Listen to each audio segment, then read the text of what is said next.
So I've been out here in the shop today working on the dresser. Steel frame, wood drawers. Gonna be pretty nice when it's done. The old Quikrete holding the drawers to the faces of the drawers. Keep them weighted down. Squeeze all the glue out nice and tight. Gotta get it done. 80-pound bags, so 160 pounds on it. Not bad. But while I was out here, I noticed, well, first of all, I noticed I need to take out the trash. Second thing I noticed was the tire on my truck is flat. It's actually flat enough it popped off the bead. Got pretty cold the other night. I only run a few pounds of air pressure in these things anyway. But, so, today we're going to take that tire off. We're going to pop it back on the bead. Wish us luck.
That's how you pop tire back on the bead with fire.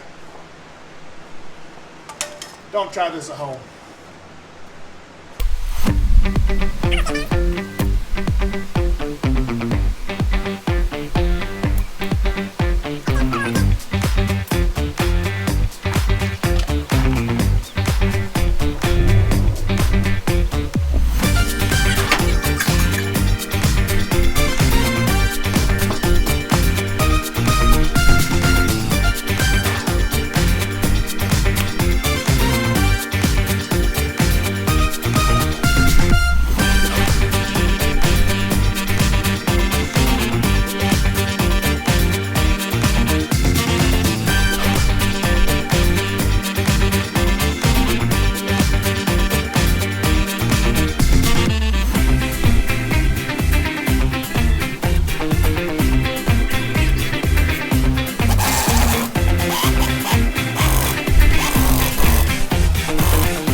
Okay, it's a few days later. It's been raining out, kind of cruddy weather, but that's great. We needed the rain out here. So we have a tire that's got air in it now. It's holding air just fine. Not sure why the other one went down or why it went down, but it did. I have a new set of tires coming for this truck. I will obviously get rid of the backs, and I'll probably keep the fronts for spares.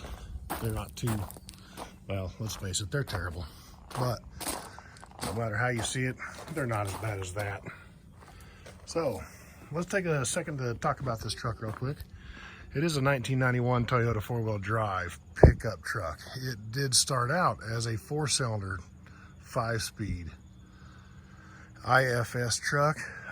We took the IFS out of it and we moved the rear springs up to the front, built a bracket, poked some holes in the frame, put some shackles on it, and put a Dana 44 front axle in the front.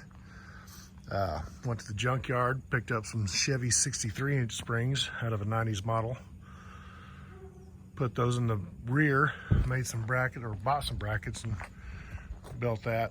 You got the corporate 14-bolt rear in the back. So it's full-size width axles under a skinny truck.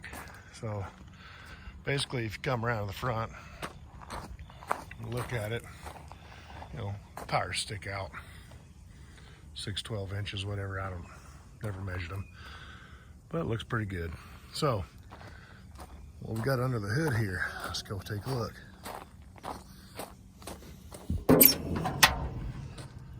That is a Chevy 350, bored 30 over. It's got a Y-end intake, Edelbrock carburetor. I'm still running the Toyota alternator. So when I did all the wiring on this, I basically took the Toyota wiring harness out for the engine harness. Found the wire that is on the key for the start and the hot wire and ignition, and rewired everything else. I'm using the stock Toyota power steering pump and a stock Toyota gearbox. It's real easy to convert those to make a steering assist with a hydraulic ram. One day I might do that, we'll see. But who knows? It's a pretty good truck. Was a pretty good truck. Will be again. Interior's pretty basic. Got seats out of a Honda Civic. I took the rest of the dash components out of it. Had a really good stereo in this thing back when it died, back 08. You know, had some, seeing through the windows there, got some Alpine speakers. Where are they at? Cut them into the little console, put a piece of plexiglass on it. Still got the tweeters up on the dash pods. Had some, you know, 4 inches up here in the stock location. I had a couple subs in the back. It's a good little stereo. We'll probably put something back in it. Maybe not that much, but something back in it. Like I said, took all the gauges out. Didn't need a speedometer because this was going to be a play toy mud truck. So tachometer, volts, water temp, oil pressure. That's all you need to look at. SM465 transmission in it with a 205 transfer case. The 465 is so damn short, the gear shift comes up right under the dash. So I had to make that bracket and swoop it back. Funny thing, there's a piece of bird shit on the gear shift because I had a bird in here a while back. I was at work. My wife sent me a video of a bird banging around inside the cab. Opened the door. He eventually flew out, but he managed to shit inside the truck. Thanks, bird. I will be doing the twin stick on that 205 transfer case. I don't know what I'm going to have to do. The twin sticks might bump into that other shifter. I do know when I pull in and down on the stick, you can see it's rubbed. I rub on the other gear shift knob and put it in the reverse. It hits my seat. So I got to change something there. We'll get there eventually.